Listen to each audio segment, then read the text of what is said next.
I'm Arielle Rebecca. I am from Harrington Park, New Jersey. I struggled with depression my entire life, and when I was 17 years old, I became so depressed that my parents decided that they wanted to intervene in a pretty significant way by sending me to a wilderness therapy program out in St. George, Utah.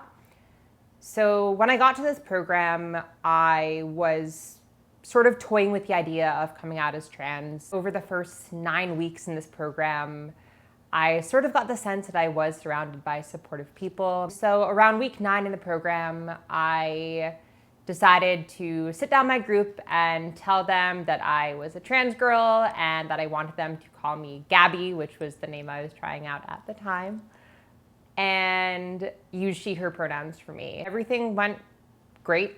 Everyone seemed understanding, supporting, accepting. Like, I had a beard at the time and no one even slipped up once with my pronouns. So after that program, my parents told me, which I didn't know beforehand, that I would be going to another program, this one in the southern tip of Virginia. I got to this program figuring that because it was the same type of people staffing the program, that they would also be super supportive. I started telling some of my friends who I had made over the first few months there that I was trans and that I was planning to come out publicly and that I wanted to transition. And everyone seemed great. On October 10th of 2013, I sat down in front of my entire school, 130 staff, students, and I stared out into this sea of faces and I told everyone that my name was Arielle, that I wanted them to use she, her pronouns for me, that I was gonna transition while I was at the school, that when I got out, that I wanted bottom surgery. And at first it seemed to go really well.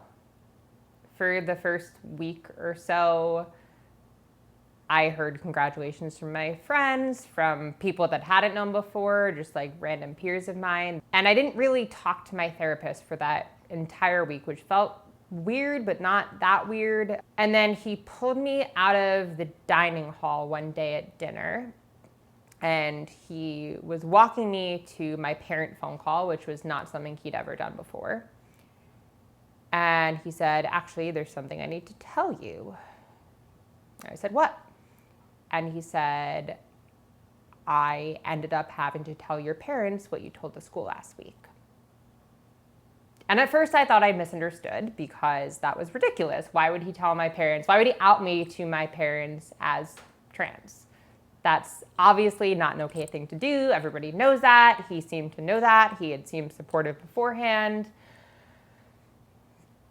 But then I realized that no, he had absolutely outed me to my family.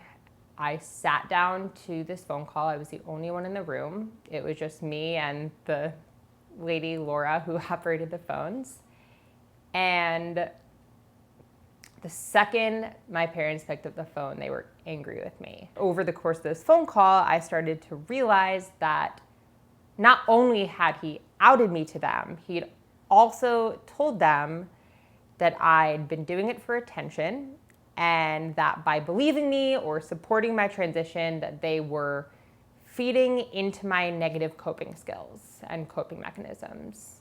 So I hung up this phone call with my parents, livid and hurt and not knowing what to do next. And so I went back to my friends and just sort of sat with them for a bit, and figured that at the very least, if I didn't have anyone else, I would have them. But then over the coming weeks, I found out that there had been an email sent out to all of the teachers in the school saying that if they honored my name and pronouns, that they could be fired, and that it was against school policy to use what they were calling a nickname, even though it was just my name. Then individual therapists started going out to their clients, their students, and telling them that they were hurting me by using my name and pronouns, and basically saying that I was being like malicious, and that by even being friends with me while I was insisting that I was trans, that they would hurt themselves and that I would drag them into my shit.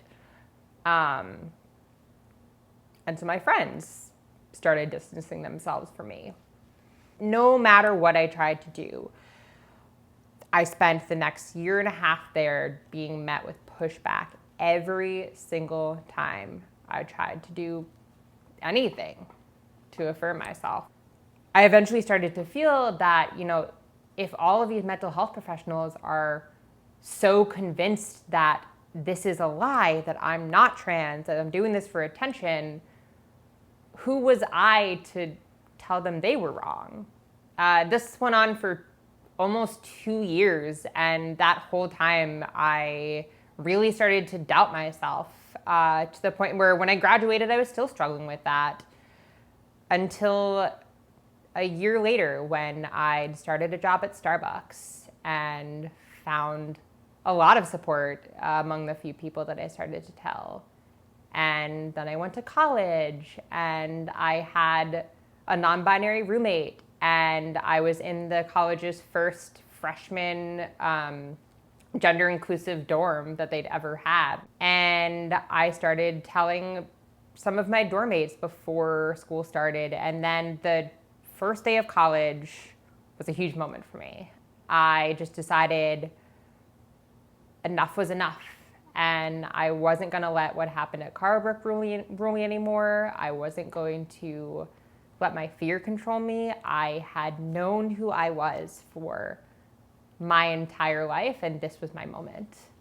And so I walked up to my dorm after my parents left campus. I put on a full face of makeup, put on some femme clothing, went down to the dining hall, and from that moment on, that was 6 years ago now, I was Arielle. And I've never looked back, and I've never been happier.